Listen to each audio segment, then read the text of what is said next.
Assalamualaikum warahmatullahi wabarakatuh. Waalaikumsalam warahmatullahi wabarakatuh.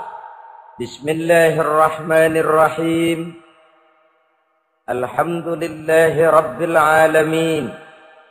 Wassalatu wassalamu ala ashrafil anbiya'i wal mursalin, imamil muttaqin, سيد الغر المحجلين سيدنا ومولانا محمد وعلى آله وأصحابه المجاهدين الطاهرين أما بعد.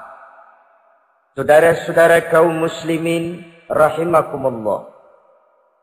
Dalam kehidupan ini, pada satu sisi memang kita harus melaksanakan berbagai kegiatan amal ibadah.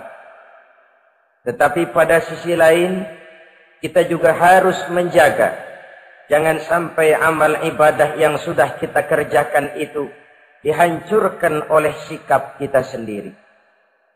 Bahwa kita sudah sholat, alhamdulillah. Bahwa kita sudah zakat dan memberikan sedekah, syukur. Bahwa kita sudah melaksanakan ibadah haji, thayyib. Apakah dengan demikian amal kita sudah menjadi banyak? Nanti dulu. Jangan berbangga hati dan puas diri. Pada kesempatan yang berbahagia ini, saya ingin menyampaikan satu hadis yang diriwayatkan oleh Imam Ad-Dailami, di mana Rasulullah sallallahu alaihi wasallam pernah bersabda, "Sittatu asya'in tuhbitul a'mal." Ada 6 perkara yang bisa menghancurkan amal yang sudah kita kerjakan. Salat yang sudah kita kerjakan itu, zakat yang sudah kita bayarkan itu, haji yang sudah kita tunaikan itu, bisa dihancurkan oleh 6 perkara ini. Nanti di akhirat, pada saat setiap orang menunggu pahala dari ganjaran amal yang ia kerjakan di dunia ini, kita menanti dan menanti, ya Rabb, mana amal kebaikan saya? Mana pahala kebajikan yang saya lakukan? Hasilnya tidak ada. Amal yang kita kerjakan dihancurkan oleh sifat-sifat yang akan kita kemukakan pada pertemuan kali ini. Yang pertama yang bisa menghancurkan amal adalah al-istighalu bi'uyubil khalqi. Orang yang terlalu sibuk mencari-cari aib dan kekurangan pada diri orang lain. Habis waktunya hanya untuk mengorek-ngorek celah orang, sementara ia lupa pada aib dan celah dirinya sendiri. Sifat seperti ini menghancurkan amal yang sudah kita kerjakan. Sedangkan baginda Nabi mengajarkan, tuba liman syaghalahu aibuhu an uyubin nas. Beruntunglah orang yang kekurangan pada dirinya menyebabkan dia sibuk sampai ia tidak sempat mencari-cari aib dan kekurangan pada diri orang lain. Saudara-saudara kaum muslimin rahimakumullah. Sibuk mencari aib orang tentu bukan dengan tujuan positif. Latar belakangnya kadang-kadang karena jealous, karena hasud, kecemburuan sosial. Sore, pagi, siang, malam kita korek-korek kesalahan orang dengan target hancur martabatnya, jatuh kehormatan dirinya, hilang nama baiknya, dilupakan dan terisolir dari tengah-tengah masyarakat. Perbuatan yang demikian sungguh terlalu amat sangat kejam. Salat kita, puasa kita, haji kita bisa dihancurkan jikalau kita terlalu sibuk mencari-cari aib orang lain. Muslim dengan muslim itu bersaudara. Kalau kita menganggap muslim yang lain adalah saudara kita, maka aibnya adalah aib kita, kekurangannya juga adalah kekurangan kita. Pada saat kita melihat pada dirinya terdapat kekurangan, tugas kitalah menutupi. Ini yang dijamin oleh Nabi, man satara musliman satarahullahu fid dunya wal akhirah. Siapa yang menutupi aib dan celah orang-orang beriman, Allah akan menutupi aib dan celaknya di hari akhirat nanti. Zaman sekarang, zaman gosip. Zaman sekarang, zaman isu. Sehingga hal yang 1 meter pun dapat jadi 5 meter. Yang 5 meter dapat saja menjadi 10 meter. Kita sibuk membumbui hal-hal yang kita tidak tahu duduk perkara yang sebenarnya. Bahkan lebih celaka, kadang-kadang kita malah sok tahu. Memberikan vonis dari sudut pandang kita sendiri. Adalah tidak bijaksana jika kita mengukur baju orang lain dengan badan sendiri. Baju orang lain kita ukur pakai badan kita, tentu saja enggak pas. Begitulah, terlalu sibuk mencari-cari aib orang lain, menghancurkan amal ibadah yang sudah kita kerjakan. Na'udzubillah, summa na'udzubillah. Kadang-kadang hadir majelis taklim di pengajian, ngaji setengah jam, ngomongin orang 2 jam setengah. Tekor, defisit, belum bergeser dari majelis taklim. Ini kan penyakit rohani. Di mana kedudukan kita antara sesama muslim bagaikan satu tubuh. Kalau yang satu sakit, yang lain ikut merasakan sakit.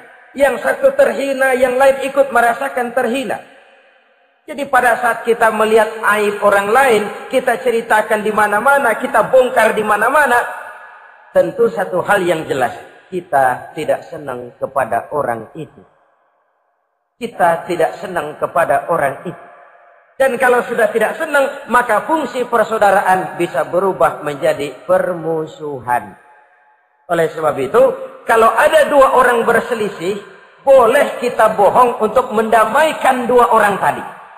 Misalnya si A sama si B berantem nih, jengkel, marah-marahan. Saudara datang ke rumah si A. A, saya dengar kamu lagi marahan sama B. Iya itu si B, kurang ajar. Bangsat, buajingan, tengik. Pokoknya kalau ketemu, awas. Ah, saya kira sih enggak begitu. A, tadi saya ketemu B, dia bilang malah kangen sama sampean. Dia pengen ketemu, ingat masa lalu zaman sebantal berdua, sebatang rokok berdua. Dia kangen pengen ketemu. Padahal si B nggak ngomong apa-apa sama saya. Saya olah sedemikian rupa sampai si A tenang. A tenang, saya datang ke rumah B. B, katanya kamu lagi marahan sama si A. Iya tuh A, kunyuk monyet. Udahlah, pokoknya kalau ketemu dia saya hantam habis. Ah, barusan saya ketemu si A, dia bilang pengen ketemu ente. Pengen ngobrol kayak dulu, mengembalikan keharmonisan yang hilang, mengembalikan kehangatan persaudaraan yang lenyap. Si A tenang, si B adem. Kenapa? Karena bohong saya. Kesana saya ademin, kesini saya ademin. Jenis bohong seperti ini berpahala. Kenapa? Tujuannya mendamaikan orang yang sedang berselisih. Tapi kan orang bermental seperti ini jarang. Yang banyak kan tukang kompor sekarang. Taruh angetin, sini angetin, muruk deh. Kata sama A, lu marahan sama B. Iya, gue kesel banget sama B. Emang? Wow. Diemang-emangin. Oh, udah dah, pokoknya gue mah kalau jadi elu takut sama si B, gue buka celana, gue pakai rok deh. Si A panas. A panas, datang ke rumah B. Komporin lagi.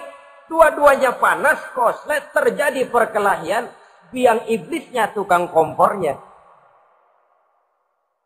Sampai untuk mendamaikan 2 orang yang berselisih, diizinkan berdusta. Kenapa? Prinsip Islam itu Islam. Mencari jalan damai, bukan mengeruhkan suasana. Inilah realitas di tengah-tengah masyarakat. Enakan ngomporin daripada nyiramin. Enakan manasin daripada mendamaikan 2 orang yang sedang berselisih. Apalagi kalau kita punya kepentingan.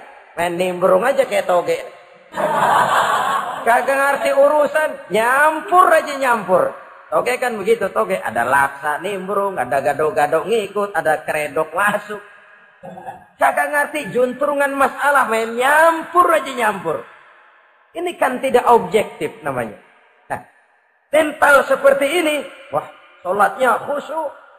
Zakat bayar, sedekah iya. Tapi kalau suka cari-cari aib orang, jembreng kesalahan orang di mana-mana, sholatnya, puasanya, hajinya bisa dihancurkan oleh mental yang seperti ini. Jangan bangga-bangga, sholat saya sudah banyak, puasa saya hebat, mantap, haji saya tiap tahun mondar-mandir ke Mekah.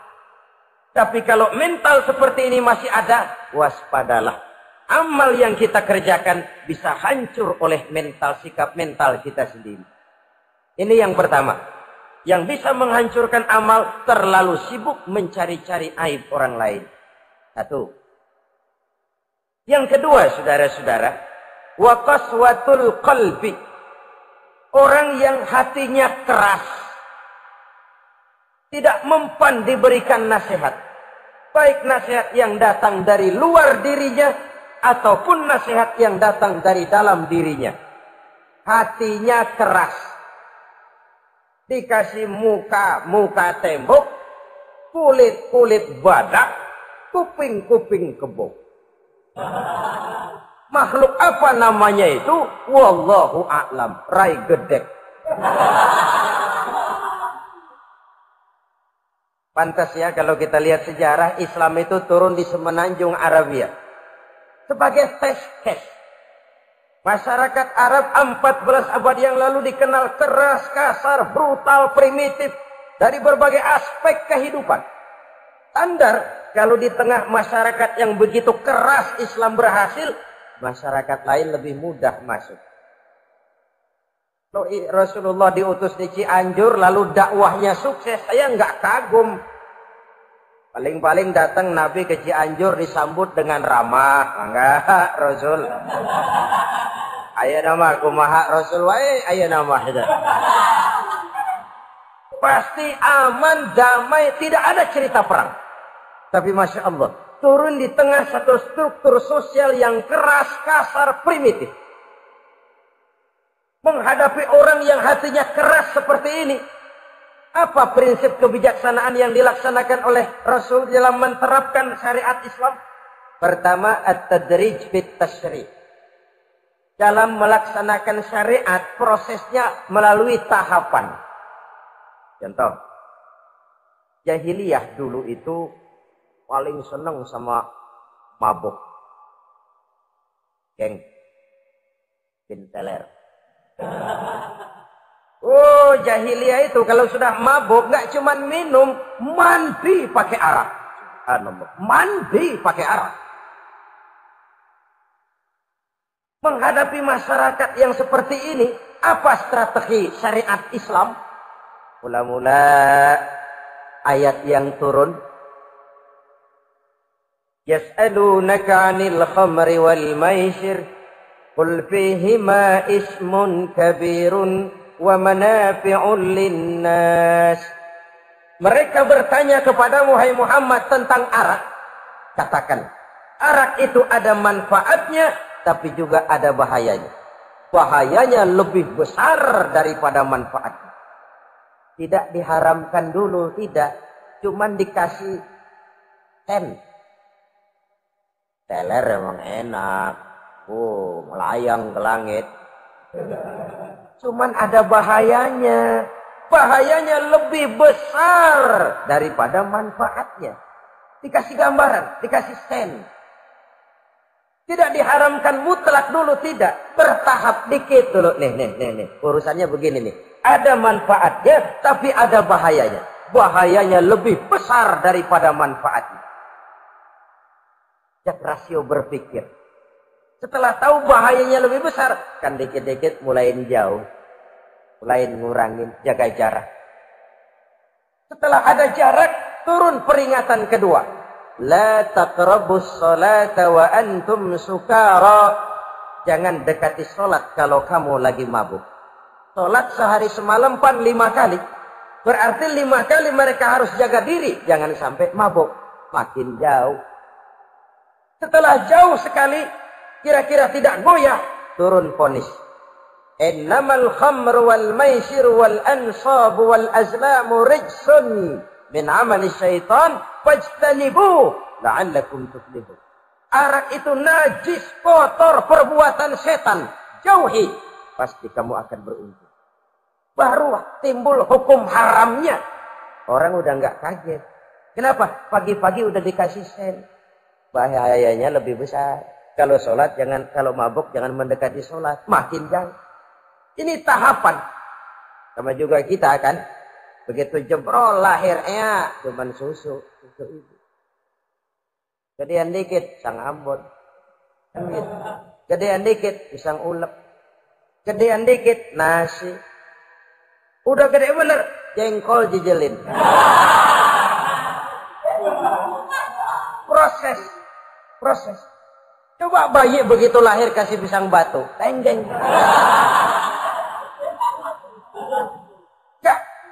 Gak kuat menerima, belum waktunya. Ini proses yang dilaksanakan oleh strategi syariat Islam untuk mengobati penyakit qaswatul qalbi ini. Keras hati. Syariatnya bertahap. Tidak drastis.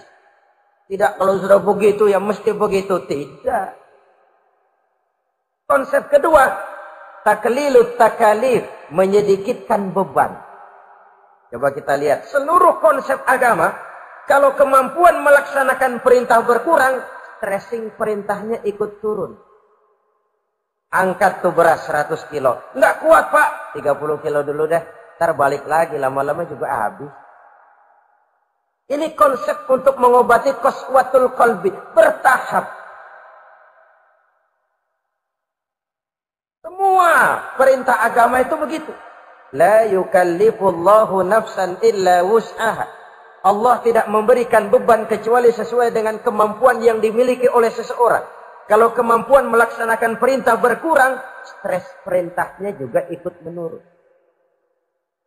Sholat wajib diri. Kalau mampu. Tak bisa pak sholat berdiri. Sholat dengan berbaring. Kalau mampu. Berbaring nggak bisa pak.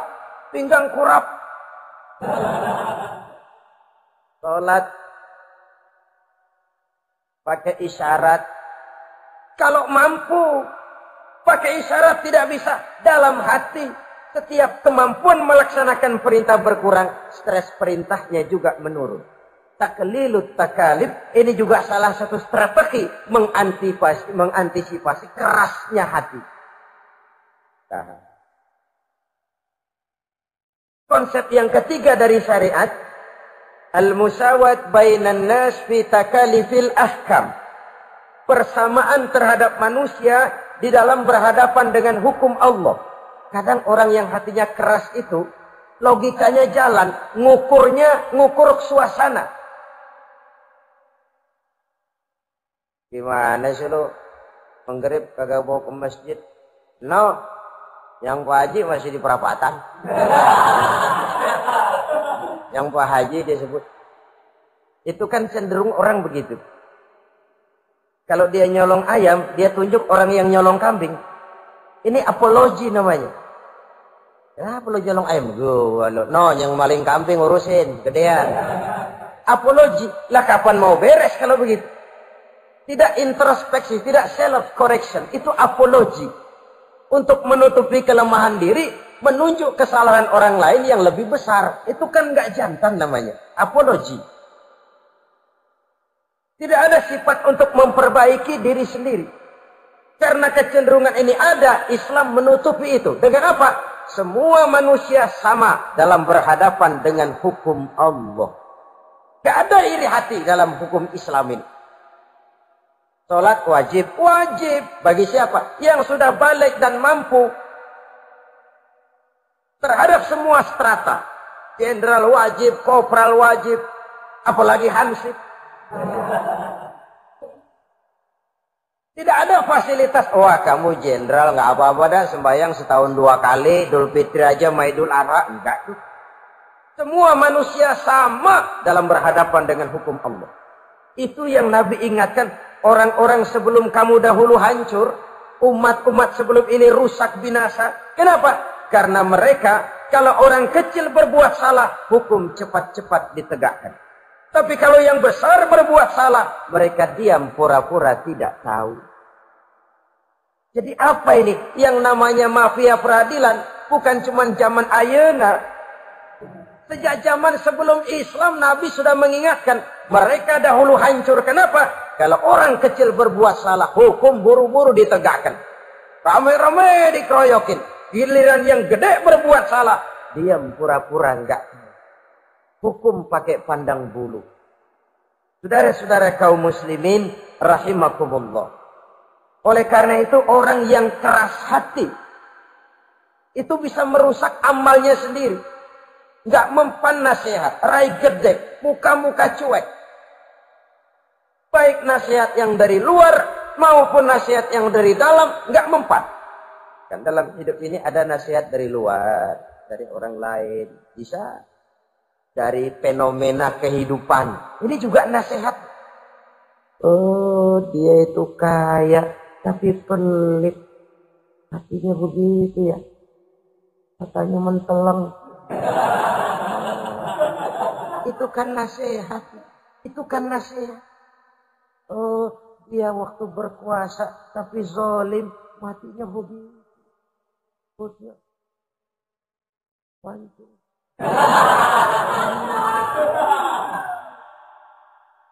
Fenomena kehidupan yang kita lihat, yang kita dengar, yang kita saksikan, itu semuanya bisa nasihat. Unzuru kaifa kana akibatul mukadzibin. Lihat kehidupan ini. Dunia ini kan sebuah sekolahan besar.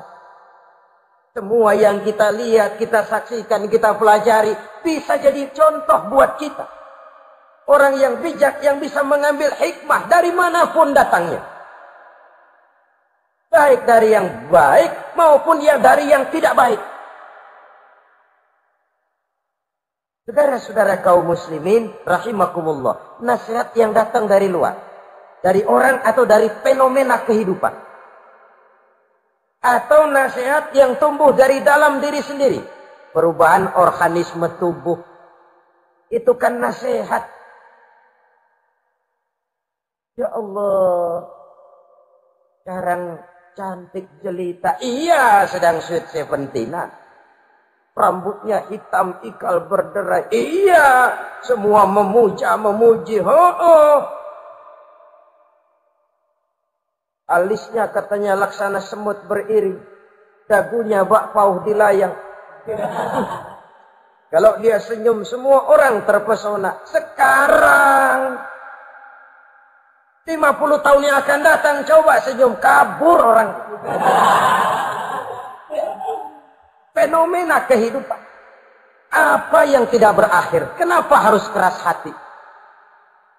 Kita kata kita berkuasa, berapa hari kita punya jabatan? Kita kata kita kaya, berapa banyak harta kita? Kita kata kita alim, kita tahu. Apa yang kita tahu dari semesta jagat raya ini? Lalu apa yang tidak berakhir? Korun yang katanya kaya, mati itu. Fir'aun yang katanya gagah, mati. Napoleon Bonaparte, the Lion of Europe, singa daratan Eropa, mati. Saking matinya, mati.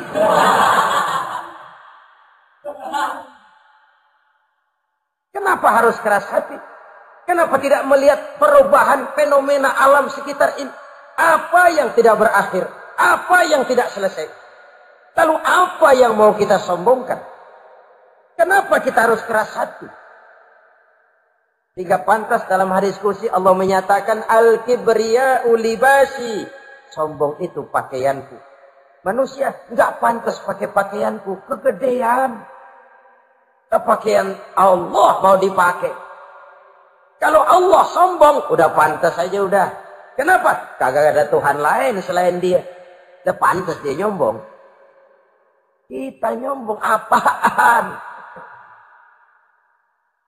Oleh sebab itu, beruntung orang kalau diberikan hati yang lembut, mudah menerima kebenaran, peka terhadap kesulitan orang lain, ringan tangan memberikan pertolongan buat mereka yang memang memerlukan. Dan enggak semua orang dikasih begitu. Enggak semua orang. Lain ya. Umar bin Khattab sikapnya keras, tapi hatinya gampang menerima kebenaran. Nah, lain orang kayak begini. Keras sikap boleh keras, tapi hati mudah menerima kebenaran. Wah, kalau Umar kerasnya kan luar biasa. Tapi hatinya kok gampang menerima kebenaran. Ini hidayah. Coba lihat waktu berita Rasulullah meninggal dunia. Sampaikan oleh para sahabat, Umar jengkel, cabut pedang. Siapa bilang Muhammad mati, saya tabas batang lehernya. Dia enggak siap menghadapi kenyataan. Emosinya yang jalan, bukan rasionya. Keras. Bilang deh, Muhammad meninggal. Saya tabas batang lehernya. Untung ada Sayyidina Abu Bakar. Beliau tidak bicara langsung, cuma pidato. Ayyuhan nas, man kana ya'budu Muhammadan fa inna Muhammadan qad mata. Wa man kana ya'budu Allah fa inna Allah hayyun la yamut. Hai manusia, siapa yang menyembah Muhammad, Muhammad sudah meninggal. Tapi siapa yang menyembah Allah, Allah maha hidup dan tidak akan pernah mati buat selama-lamanya. Sayyidina Umar tersentak. Subhanallah, saya salah. Bagaimanapun Muhammad hanya seorang manusia. Saya cinta dia, saya suka dia, nyawa saya pertaruhkan untuk dia. Tapi dia manusia dan saya tidak menyembah Muhammad. Ia sadar akan kekeliruannya, berlinang air matanya. Keras sikapnya, tapi lembut hatinya. Nah, yang kayak begini, bagus. Ini udah sikap keras, hati keras, yaitu tadi. Buka tembok, kulit badak, kuping kebo. Diapain aja udah, nggak mempan aja udah. Susah yang kayak begini. Saudara-saudara, ma'asyiral muslimin, rahimakumullah. Jadi yang kedua, yang bisa menghancurkan amal kita, orang yang hatinya keras. Wah. Yang ketiga sekarang, yang bisa menghancurkan amal kita itu, wa hubbud dunya. Orang yang terlalu cinta kepada dunia. Nih, pakai kalimat terlalu. Ya. Kalau sekadar cinta kepada dunia, why not? Kita cinta anak dan istri, wajar. Kita cinta harta benda, tentu. Kita cinta sanak famili dan seluruh handai tolan, memang. Kita juga cinta kepada bangsa dan tanah air, itu bagian dari iman, persilahkan. Yang tidak boleh itu kalau sudah pakai kalimat terlalu. Terlalu. Sebab kalau sudah terlalu, itu sudah di luar kontrol. Orang lalu menghalalkan segala cara. Terlalu cinta kepada jabatan. Akhirnya bergeser. Sholat menghadap Allah. Dengar mau pindah jabatan ke tempat kering. Gerasak gerusuk nyari dukun. Ini kan namanya iya kana budu wa dukun nasta'in. Nggak bisa wong itu satu paket. Kalau iya kana budu wa iya kana nasta'in. Kalau hanya kepadamu ya Allah kami menyembah, hanya kepadamu kami minta tolong. Ini paket, jangan dipisah-pisah. Menyembahnya kepada Allah, minta tolongnya kepada yang lain. Sinkret, bercampur. Iya, kalau es campur enak. Tapi kalau agama dicampur dengan yang lain, nggak enak rasanya. Sama juga begini, ada gelas ya. Kalau sepenuhnya diisi bensin, itu ketahuan, bisa diminum motor. Kalau sepenuhnya diisi air putih, jelas bisa diminum orang. Tapi begitu separuh diisi bensin, separuh diisi air putih, kacau dah. Motor minum, mogok. Orang minum, mabok. Dijual juga nggak laku. Kenapa? Sinkret. Maka Allah pesan, wala talbisul haqqa bil batil. Jangan kau campur aduk yang hak dengan yang batil. Saudara-saudara kaum muslimin rahimakumullah. Begitulah terlalu cinta kepada dunia sering menyebabkan orang out of control. Bergeser dari garis yang telah ditentukan oleh Allah. Apalagi di zaman sekarang ini. Persaingan hidup makin tajam. Tensi ekonomi semakin tinggi. Gaya hidup semakin konsumtif. Sementara lapangan kerja semakin sulit. Orang kadang kehilangan harga diri untuk mencapai sesuatu yang bernama dunia, lalu menghalalkan segala cara. Sebab itu jangan korbankan keabadian akhirat dengan kesenangan dunia yang cuma sebentar ini. Jangan sia-siakan keabadian akhirat dengan kesenangan dunia yang kadang fata morgana ini. Cintailah dunia, tapi sekadarnya saja. Sebagai ladang untuk menanam bagi kepentingan di akhirat nanti. Terlalu cinta kepada dunia bisa menghancurkan amal yang sudah kita kerjakan. Ini yang ketiga. Yang keempat, waqillatul haya. Orang yang sedikit rasa malunya. Rasa malu merupakan bagian daripada nilai-nilai keimanan. Apabila rasa malu berkurang, artinya nilai iman juga ikut menurun. Kita melihat sekarang ini banyak orang pakai pepatah Arab dalam hidup ini. Bul ala zamzam fatu'raf, kata orang Arab. Kalau kepengen terkenal, kencingi sumur Zamzam. Itu bakal ngetop ke seluruh dunia. Sumur Zamzam dikencingin. Itu akan terkenal ke seluruh dunia. Terkenal apanya? Terkenal gilanya. Jadi apa maksud pepatah ini? Kalau pengen cepat terkenal, bikin yang aneh-aneh. Yang orang lain nggak kerjain, kerjain. Yang orang lain nggak pakai, pakai. Nanti kan aneh, dilihat orang. Kalau dilihat orang kan cepat ngetop. Pantas apa tidak nomor 18. Yang penting terkenal aja dulu dah. Artinya apa? Rasa malu dikuburin. Rasa malu disingkirin. Kalau sudah sedikit rasa malu, tidak terhalang melakukan perbuatan-perbuatan yang negatif. Satu contoh. Tujuan utama diperintahkan berpakaian itu kan menutup aurat. Tapi Rasul pernah mengatakan, satu saat nanti akan muncul perempuan nisa'un kasiyat ariyat ma'ilat mumilat ru'usuhunna ka'asnimatil bukhtil ma'ilat. Kepalanya ditata begitu rupa persis kayak punggung onta. Itu rambut lagu apa tahu deh.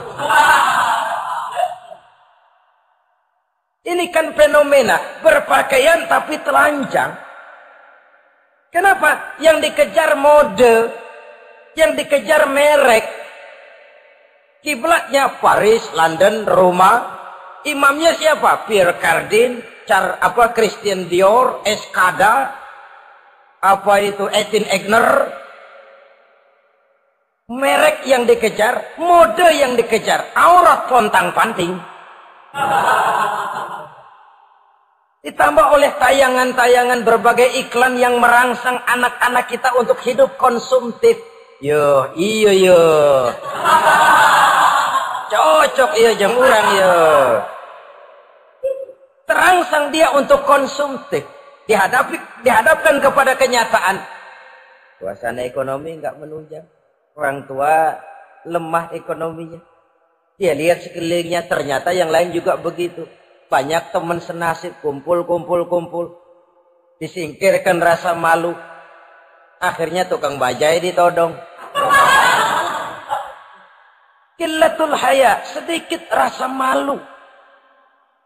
Kalau sedikit rasa malu, dia tidak terhalang lagi melakukan perbuatan-perbuatan yang negatif. Dan itu berarti menghancurkan amal-amal yang lain.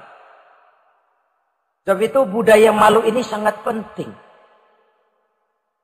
Coba kalau dia hinggap di hati seorang pejabat. Pejabat yang punya rasa malu, Masya Allah, membawa manfaat yang besar buat rakyatnya. Contoh saja ya, di Jepang itu ada Perdana Menteri Hosokawa, saudara-saudara dengar. Baru 8 bulan jadi Perdana Menteri. Dia dijuluki Mr. Clean, Mr. Bersih. Diisukan terlibat skandal, cuma 4-6 miliar rupiah. Itu pun buat kampanye kemenangan partainya. Diisukan begitu rupa, malu Hosokawa. Malu mengundurkan diri, baru 8 bulan jadi Perdana Menteri. Mundur, malu. Padahal Hosokawa nggak kenal ketuhanan yang Maha Esa. Nggak kenal. Tapi budaya malunya luar biasa. Nah kalau sudah pejabat nggak punya malu, habis. Kan sekarang umpamanya nih, ada impres desa tertinggal, disunatin. Sampai marah betul itu Bapak, para pimpinan negara kita itu. Tidak ada maaf bagi pejabat yang nyunatin IDT. Kenapa? Kan tipis rasa malu. Turun dari atas sunatin, turun ke bawah sunatin, turun ke bawah sunatin lagi. Nyampe bawah tetelan doang dikit banget. Kebanyakan tukang sunat, saudara-saudara. Budaya malu yang nipis. Orang kaya kalau punya budaya malu, bawa rahmat bagi lingkungannya. Ulama kalau punya rasa malu, nggak jual ayat menghalalkan yang haram, mengharamkan yang halal. Bagaimana Kiai? Haram karena belum dapat bagian. Begitu dapat jatah, haram dikit dah. Kiamat umat kalau sudah kayak begini. Budaya malu di segala strata sekarang ini menipis. Dan itu tentu berangkat dari kualitas keimanan. Ini yang perlu dipompa ke permukaan. Dan dilematis memang sering terjadi. Satu contoh, pada satu sisi kita menggalakkan proyek pariwisata. It's okay, kita perlu devisa. Tapi pada sisi lain kita harus menjaga nilai-nilai luhur dari budaya bangsa kita. Jangan sampai kemasukan wisata mancanegara, lalu budaya mereka yang tidak sesuai juga ikut kita serap. Bule masuk ke Indonesia, pakaian seenaknya, dia mau udah pantas aja udah. Perempuan ayab-ayaban ke pasar pakai kutang doang, bule pantas aja. Bocah kita ayab-ayaban ke pasar pakai kaos kutang, perempuan mana panok melulu.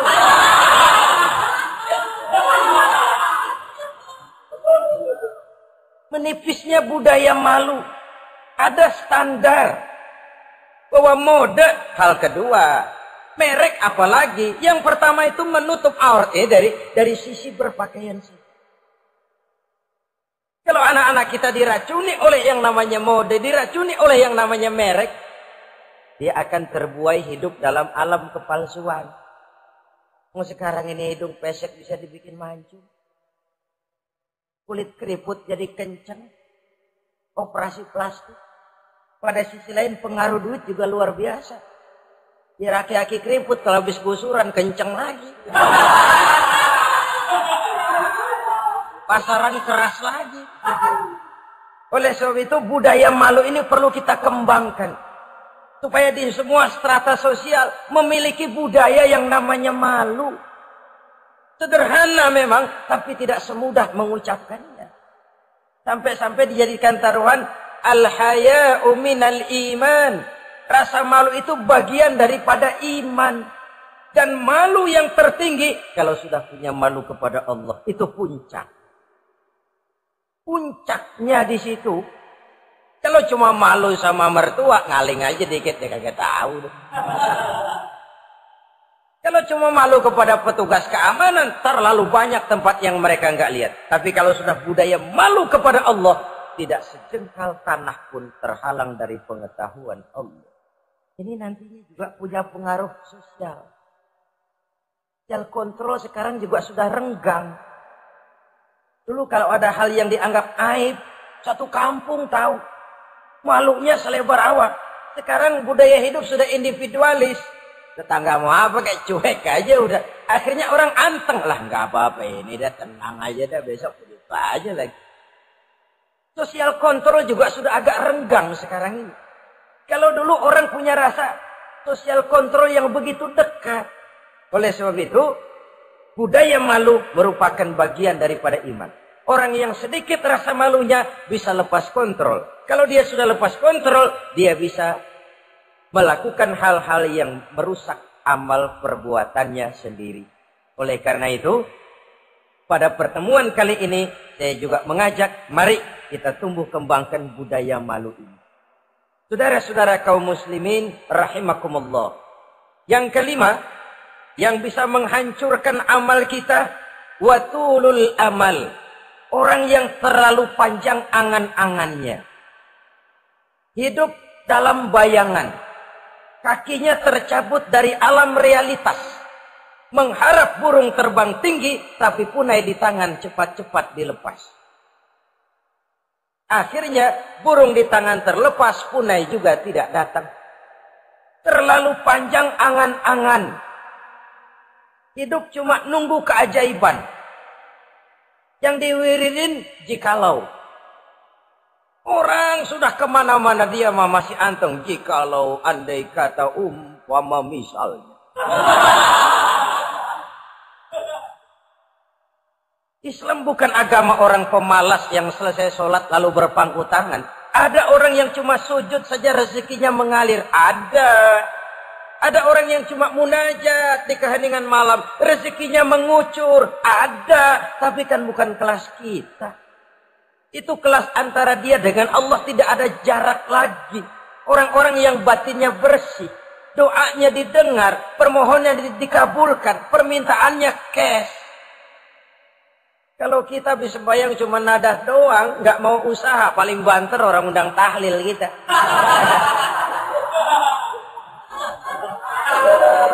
Sebesek campur geretan dulu. Kita ini tahap yang bekerja, berusaha, berdoa, tawakal. Pernah dalam satu sholat Jumat Rasulullah di masjid, ada seorang sahabat Baduy datang dari pedalaman mau sholat Jumat, turun dari onta cepat-cepat masuk ke masjid. Ditegur oleh Rasul, ontamu sudah kamu ikat? Belum ya Rasul. Kenapa? Saya tawakal kepada Allah. Marah Rasul. Keluar, ikat ontamu, masuk lagi ke masjid, baru tawakal. Sederhana sekali, tapi inilah gambaran kehidupan. Ikat ontamu baik-baik, baru tawakal. Kalau nggak diikat, udah tawakal, terus hilang, tawakalnya salah. Sudah diikat rapi-rapi, masih hilang juga. Nah, tawakalnya benar. Sudah usaha, sudah ikhtiar, toh hilang juga. Gambarannya sederhana. Ikat ontamu baik-baik, lalu masuk ke masjid, barulah engkau bertawakal. Jangan onta dibiarin keliaran lalu tawakal. Tawakalnya yang salah. Saudara-saudara kaum muslimin rahimakumullah. Islam mengajarkan keseimbangan. Kita wajib berusaha, tapi tidak wajib untuk berhasil. Hasil itu hak prerogatifnya Allah. Berusahalah sebagaimana harusnya di satu sisi, tapi minta tolonglah kepada Allah di sisi lain. Ada keseimbangan. Orang yang terlalu panjang angan-angannya biasanya malas bekerja. Terangsang ngejar kerjaan yang gede, yang kecil kagak dikerjain. Akhirnya yang kecil lewat, yang gede kagak datang. Padahal rezeki itu kan yang penting mudawamahnya ya, rutinnya. Biar banyak tapi begitu sekali datang banyak, begitu stop 10 tahun kagak datang terus.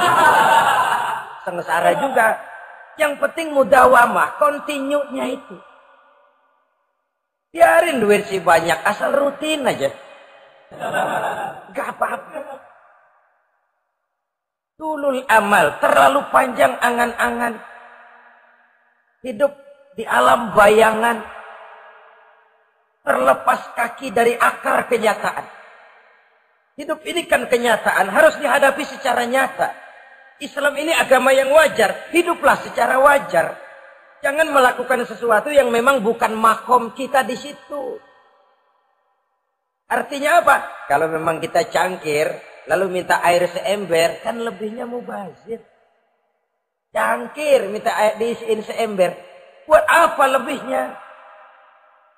Bukan makom kita. Jangan tercabut dari akar kenyataan. Siapa sih kita ini? Jangan ibadah baru ala kadarnya, sikap udah kayak wali.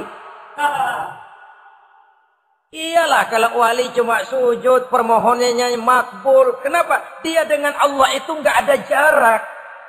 Kita, lapisan dosa kita yang bikin jarak. Makanya sering dijelaskan ya. Kalau ada hadis, siapa yang baca Bismillahirrahmanirrahim, dia lewat di atas air, beku itu air, dia bisa jalan di atas air. Bismillah saja bisa jalan di air. Tapi kan soalnya kemudian bismillahnya orang yang bagaimana? Model kita, maaf lah, 1000 kali baca bismillah, lewat di empang tenggelam kita. Bukan bismillahnya yang lain. Yang baca mentalnya, pribadinya yang lain. Makom kita belum di situ.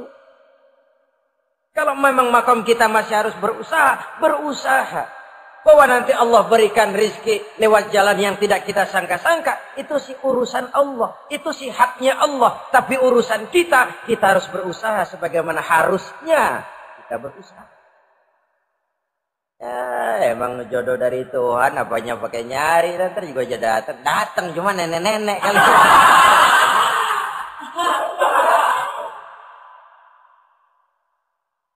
Bekerja, berusaha. Jangan terlalu panjang angan-angan. Hiduplah secara nyata, apa adanya, yang wajar-wajar saja. Tinggal di gubuk reot, hidup pakai gaya jet set. Ngagul dah. Sama merek mobil kenal banget, mobil orang-orang. Udah bukan main kalau ngomong dah. Di atas awan hidupnya. Di atas awan. Ngomong kagak ada yang kecil. Gak pakai juta udah. Miliar. Triliun. Ngerokok tetap aja ngombe.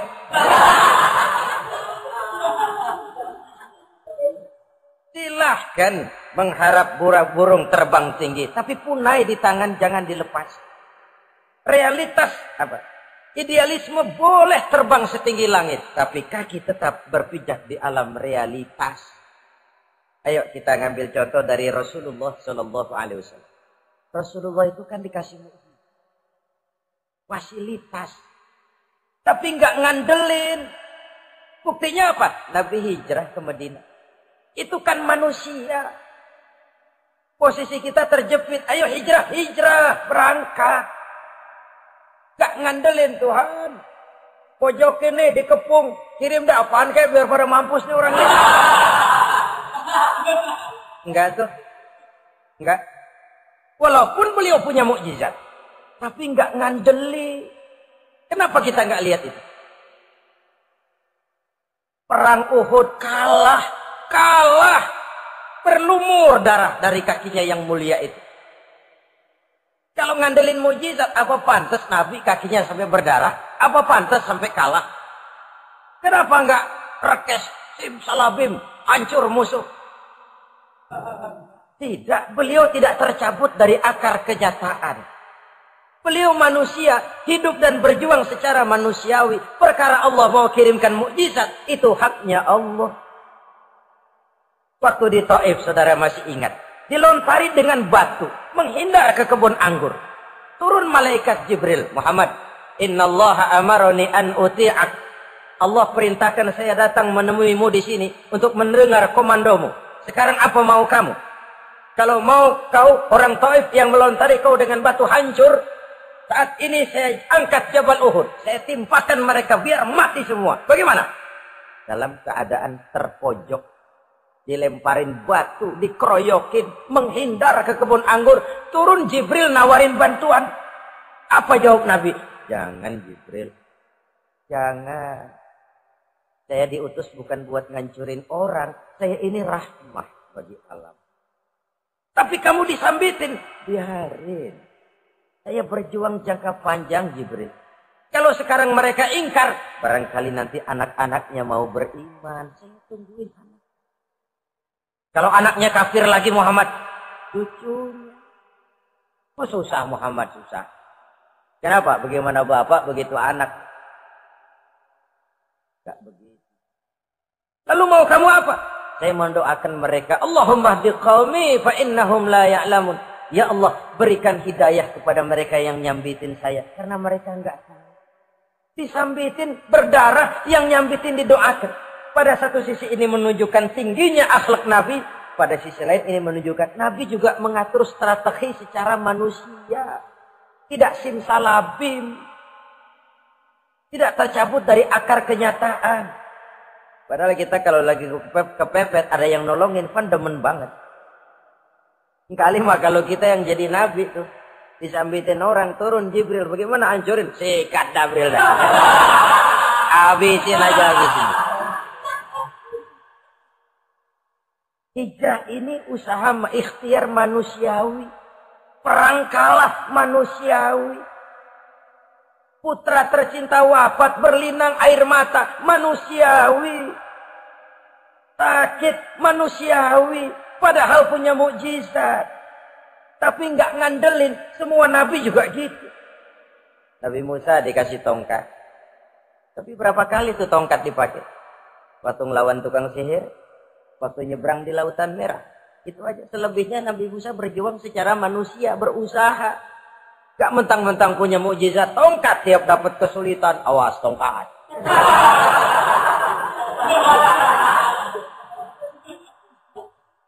Utuh manusiawi. Nah, ini Rasul. Kenapa kita nggak lihat itu? Kenapa kita lalu tercabut dari akar kenyataan dan hidup dalam khayalan? Sampai-sampai di satu anekdot yang menyentuh. Sekarang ini akibat tayangan-tayangan televisi begitu rupa. Ada seorang bapak ditanya sama anaknya. Pak, Tuhan sama Batman kuatan mana sih?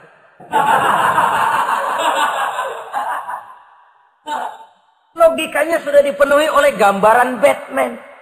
Bahwa Batman itu kuat, gagah, menolong yang lemah. Timbul logika. Kuatan mana sama Tuhan gitu. Pengaruh yang dia lihat itu membentuk opini. Sama juga sekarang coba lihat ibu-ibu. Kalau udah Cassandra itu masakan ditinggal tuh angus di dapur. Hangit tuh tempe. Saudara-saudara kaum muslimin rahimakumullah. Begitulah yang kelima yang bisa menghancurkan amal kalau orang terlalu panjang angan-angan. Hiduplah secara wajar karena Islam memang agama yang wajar. Jangan melakukan sesuatu yang memang bukan makom kita di situ. Jangan melakukan sesuatu yang memang bukan posisi kita di situ. Kullun ya'mal ala syakilatih. Jangan minta ayam menggonggong. Jangan minta kambing mengeong. Bukan bagiannya. Bukan bidangnya. Sama juga orang ngomong apaan mubalik kerjanya ngomong doang. Sekarang kan zaman pembangunan. Mana ada mubalik ngurus irigasi. Nah, kalau mubalik ngurus irigasi apa lurah mau ngajar fikih?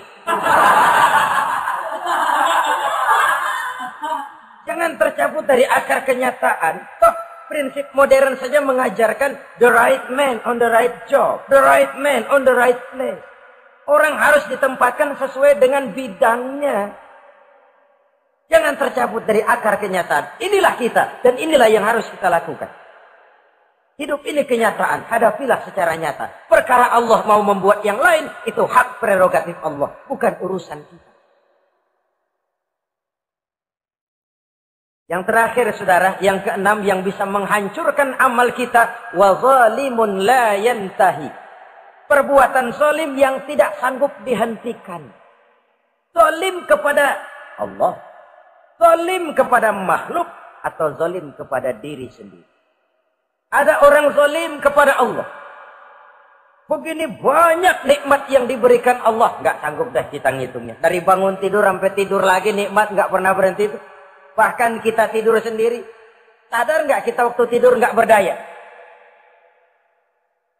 Coba ketika kita ngorok pulas, andai kata kecoa 16 masuk ke kuping kita. Siapa yang mau jagain? Siapa yang mau jagain? Nikmat. Belum pernah nikmat Allah berhenti. Begini banyak nikmat yang diberikan. Dan Allah cuma minta satu. Syukuri nikmat itu. Kalau kamu syukuri, aku tambah. Kalau kamu ingkar, asal tahu saja azabku itu pedih, kata Allah. Orang yang zalim kepada Allah. Orang yang tiap hari memakan nikmat Allah. Tapi enggak pernah mensyukurinya. Akaltum ni'mata rabbikum walam tashkurulah. Kamu makan nikmat Tuhanmu, tapi enggak pernah kamu bersyukur kepadanya. Itu zalim kepada Allah. Pak, dalam hidup ini kan kita dikasih waktu 24 jam sehari semalam. Sehari semalam, 24 jam. 24 jam itu Allah kan enggak minta semua. 5 waktu saja kau lapor kepada sholat. Sholat kalau bagus 10 menit kan. Aroda tuh sholat bagus. Kilat 5 menit dah. Kilat khusus 2 menit. Cepet dia nggak pakai perangko. Taruhlah yang menengah kita ambil 5 menit. Kalau 5 waktu 5 kali 25, 5 kali 5 berarti 25 menit untuk lapor. Hai manusia, aku kasih kau hidup 24 jam. 25 menit kau lapor. Banyak yang berat. Padahal sisanya masih 23 jam 35 menit. Buah gambaran zalim kepada Allah. Padahal zalim kepada Allah yang rugi bukan Allah. Se-ASEAN tidak ada yang sujud. Apa Allah tekor? Apa Allah lalu berhenti jadi Tuhan? Apa Allah lalu jadi lemah? Tidak. Zalim kepada Allah artinya juga zalim pada diri sendiri. Lalu zalim kepada sesama makhluk. Kadang tidak kita sengaja. Karena itu dalam Islam tidak ada kebebasan mandiri. Ya contohnya ya. Kita beli radio. Terus setel di rumah kita sekeras-kerasnya. Terus dalam hati nih. Radio gue. Beli gue pakai duit gue. Gue setel di rumah gue. Sekeras-kerasnya urusan apa sama orang. Kata kita. Tetangga kita kan boleh juga ngomong begitu. Mata gue. Yang ngantuk gue. Gue tidur di kamar gue. Ngapa suara radio lu masuk kemari? Ini kebebasan saya nyetel radio. Dibatasi oleh kebebasan tetangga saya yang mau tidur. Kalau saya perturutkan nafsu saya sudah zalim kepada dia. Zalim kepada orang lain. Dan yang banyak tidak kita sadari, zalim kepada diri sendiri. Membiarkan diri hanyut dalam munkarat dan tanpa ada usaha untuk menghentikannya. Tidak ada orang yang bisa mencelakakan diri kita terus-menerus kalau bukan diri kita sendiri. Tidak ada yang bisa menyelamatkan diri kita kalau bukan kemauan kita yang tinggi untuk menyelamatkannya. Allah sudah ciptakan kita dalam bentuk yang paling mulia. Fi ahsani taqwim. Dari sekian banyak makhluk yang diciptakan Allah, tidak ada yang sekomplit, seindah, secantik manusia. Ini harus dijaga. Jangan posisi yang sudah tinggi ini kita rendahkan sendiri. Fi ahsani taqwim posisi kita. Tapi kita rendahkan, kita kembali asfala safilin. Posisi yang paling rendah, kita zalimi diri kita sendiri. Karena itu, zalim kepada Allah, zalim kepada orang lain, zalim kepada diri sendiri, akarnya sama, mendatangkan kerugian. Dan bisa merusak amal yang sudah kita kerja. Oleh karena itu, mari sama-sama kita berusaha. Pada satu sisi kita melaksanakan amal ibadah sebagaimana yang seharusnya. Tapi pada sisi lain kita menjaga nilai-nilai ibadah. Jangan sampai hancur oleh perbuatan kita sendiri. Sekianlah jumpa kita kali ini. Insya Allah kita lanjutkan di lain kesempatan. Terima kasih atas segala perhatian. Mohon maaf atas segala kekurangan. Usikum wa nafsi bitaqwallah. Wassalamualaikum warahmatullahi wabarakatuh.